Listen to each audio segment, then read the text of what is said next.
भाई लोग ये देखिए खेसारी लाल यादव जी का जलवा। कहानी में है दोस्तों कि जब हाथी चले बाजार तो कुत्ता भूखे हजार। नमस्कार दोस्तों, हम है बिक्कू, आप देख रहे हैं अपना चैनल बिक्कू भोजपुरी न्यूज। तो भाई लोग आप लोग सबसे पहले हमारे वीडियो में देख सकते हैं दोस्तों खेसारी लाल यादव जी का पोस्टर डोली सजा के रखना जी।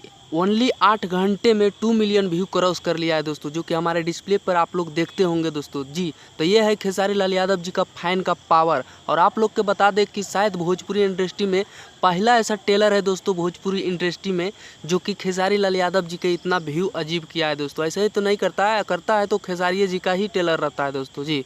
और अदर स्टार को तो अभी तक नहीं देखे हैं, क्या आप लोग देखे हैं? तो अगर देखें हैं तो हमारे कमेंट में ज़रूर बताएं दोस्तों। और इस वीडियो को ज़्यादा से ज़्यादा शेयर कीजिए दोस्तों। जितने भी खेसारी लाल यादव जी को विरोध करते हैं, जो गाना सुनना पसंद नहीं करते हैं, उन लोग तक ये वीडियो जरूर पहुंचाएं दोस्तों कि यह है खेसारी जी का पावर। आप लोग देख सकते हैं। वीडियो अच्छा लगा तो लाइक कीजिए, चैनल पर पहली बार आएँ तो सब्सक्राइब करके जुड़ जाइए। जय हिंद, जय भोजपुरी।